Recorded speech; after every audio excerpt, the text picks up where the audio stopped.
Hi friends. Bear with me, this is gonna feel unreasonable to you. This is the 4th time I'm trying to record this delightful message. And it's coming at the end of a long day, at the end of a long week, month. I mean, it's just... So please excuse in advance. I might seem a little extra frayed during this reading. I'm going to try and reel it in. But if I seem like I'm unreasonable, it's because I have started to record this 4 separate times. And there have been various things that have interrupted it. And oh, please let this one stick. I'm not even getting far enough into it to be able to like use anything. All right. Hi. Sorry for the unhinged intro. It is day 29. Wednesday. Day 29. Our spooky month card message extravaganza. As I was mentioning, I'm a little delirious. It's day 29. It's also after midnight. I just got home from work. I don't even know what's going on up here. It was really cute when I went into work, but it's raining when I came home. So, listen, this is you're getting quite the raw version of me at the moment. Not that I'm any less authentic, but I'm usually capable of masking at least a little bit to seem put together, and I have nothing in reserve for that tonight. So what you see is what you get. Little unhinged, little crazy. The hair unhinged me, the hair crazy. I'm not crazy, but I'm a little unhinged now and then. Just to add to the fun. Or maybe I'm reading the chaos and that's why I reached for this deck. I am going to use the Literary Witches Oracle for us tonight. It's a really cool deck. The reason it's an interesting choice right now is because the authors made it ambiguous on purpose, because they want for readers to use their intuition and to reach for that. So there are a few keywords for the cards, but they're sparse. But it's a great deck, and I do enjoy using it, but you can see like the book is... There's not much. There are 2 different kinds of cards in the deck. There are literary women throughout history. And then there are items that they call the witch's materials. And there's like a word or 3 keywords for each one. And then hopefully I'll pin together a message from those and we'll go from there.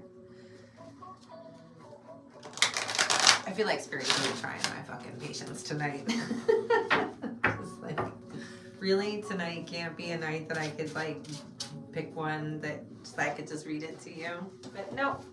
We're going with this. You're right, I didn't cut it. That's fine.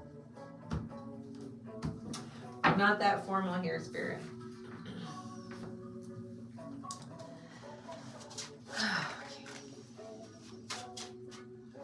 Okay.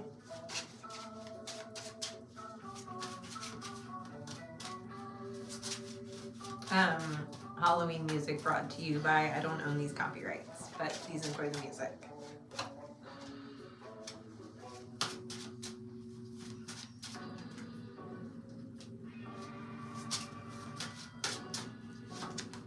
Really, that's so annoying.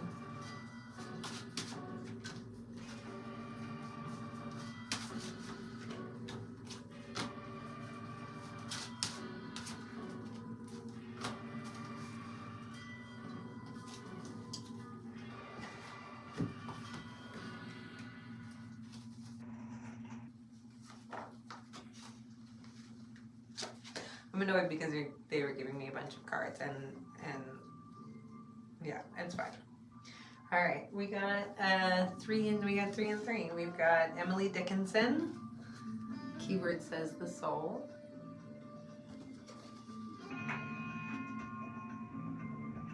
Did get a cute little pumpkin. It's never too late for spooky decorations. I will leave them up forever. Sappho. Hope I'm saying that correct. Love.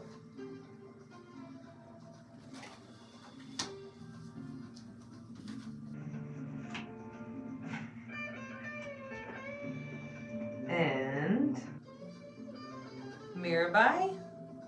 Devotion. Also, sorry I can't turn the music down anymore without turning it off. My little speaker was being difficult and I borrowed one of the other ones.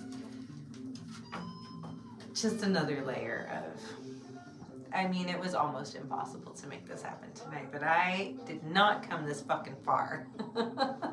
I did not make it to day fucking 29 to fumble on the 1 yard line, or I'm not even gonna, I was gonna make a football reference, but all right. And then we've got wings. Okay, for anybody who wanted to hear that, not like what Jonathan Taylor did last year. Sad. All right, white dress. So I am fighting all the things to be here at this moment, friends. And bees. And then at the bottom we've got volcano. Please bear with me while I do a little reading and figure this out. Another reason I wanted to give you good music to listen to tonight. All right, let's see, girls.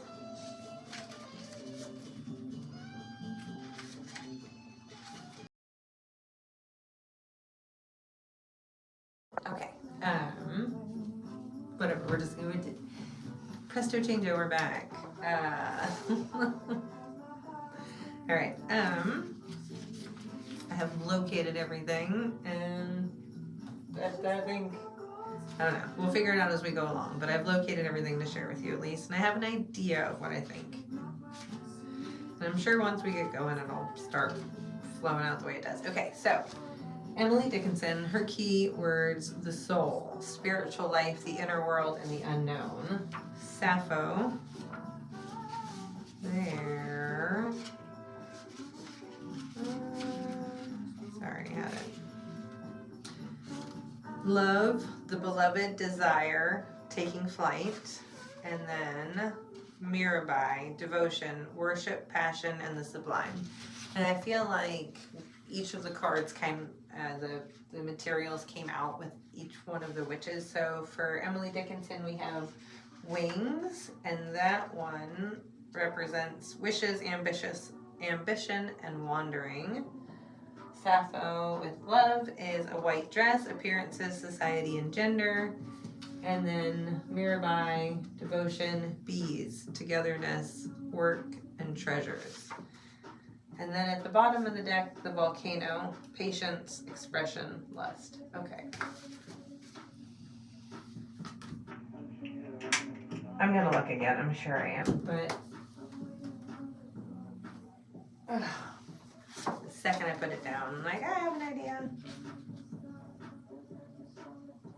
Okay, so it feels to me like what this is asking us is, for the first two, what is your soul asking for? What does your soul want? What is your soul wandering and looking for? Wings. Wishes, ambition, wanderings. And then you have your soul. So what does your soul want? What is your soul begging you for? What is it that is calling to you, that is pulling you in any specific kind of a direction, right? And then who or what do you love, and how do you feel? How do you, oh, this is interesting. Okay. Hang on, I want to double check something now as soon as I start to say it. Yeah, like, so interesting that Sappho came out with the white dress, because Sappho is the world, the first homoerotic writer back in history, I believe. First female homoerotic poet. Plato called her the 10th muse. She lived 630 to 570 BCE. Her song and accompanied poetry often talked of bittersweet love between women, blah, blah, blah. And then it comes out with the white dress, which is the card that talks about gender. And say gender, I keep taking my glasses off too. Gender, society, and appearances. So what is calling your soul? Who do you love? How much does it matter to you what society thinks about who you love, whether that is a same-sex partnership or any other kind of combination? And then, so I keep, it's fine, I keep doing that.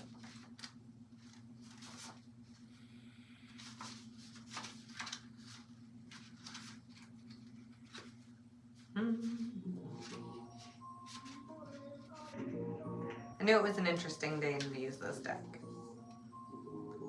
All right, devotion, worship, passion, the sublime, togetherness, work, and treasures. Okay, so yeah, so what do you treasure? What do you value, right? Togetherness, work, a little bit of both. Where are you spending? This is kind of like, where are you spending your energy, right? Like, what do you love and what do you feel called to do? Whom do you love, and how are you letting society or your family or anybody else's expectations of you and what they expect from or for you, how are you letting those affect whom you love or how you love? And how are you being called to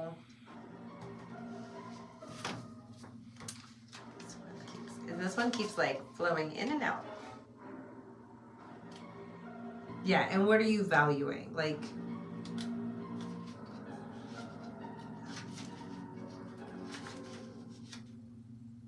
what are you devoted to? Devotion. I knew that was different.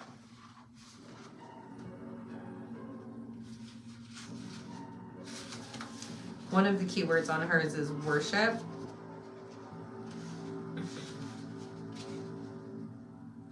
Do you worship togetherness? Do you worship treasures? Do you worship work? There it is. And I was like, that's right there. So she's asking you, what do you value? What do you worship? What are you devoted to? These are some big questions, right? What calls your soul? Who do you love? How do you love? And how do you let people put restrictions on how you love? And then what are you devoted to? Are you devoted to yourself? Are you devoted to work? Are you devoted to being together in community and partnership and friendship and all of those ways? Let's see what volcano was again. Patience. Patience, repression, and lust. So kind of interesting that all three of those keywords are associated with volcano, and I feel like one of each of them can go with each one of these three questions.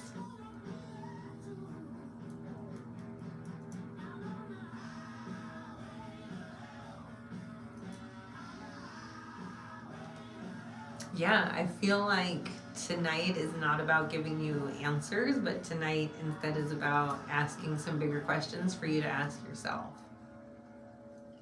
I feel like there is,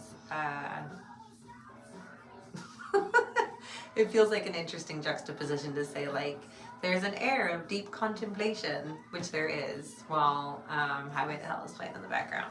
But we are complex creatures, as evidenced by this reading, right? So these are pretty complex questions, and it feels like maybe you are in a space right now where you are deeply contemplating parts of your life, and maybe you're asking yourself these questions.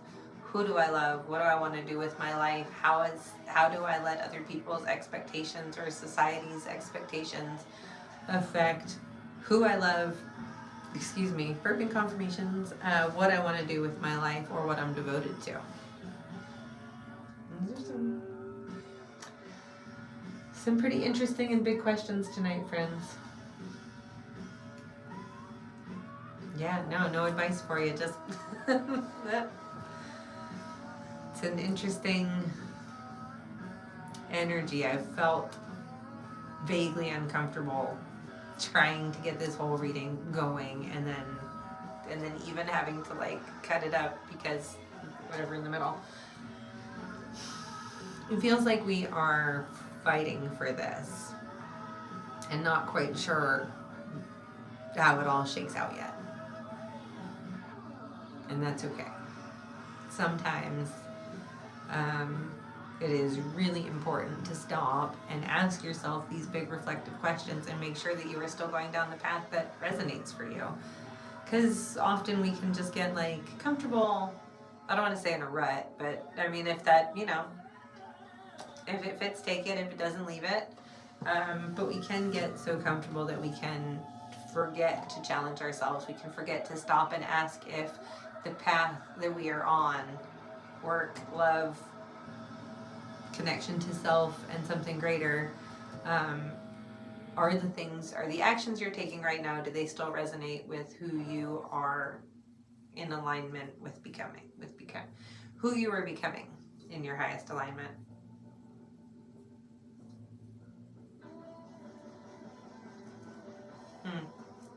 All right, that's it. That's enough for tonight. Hopefully the next two are less ambiguous, but that's what we got for tonight, friends. I'll see you around. See you tomorrow. See you tomorrow here for sure. Good night.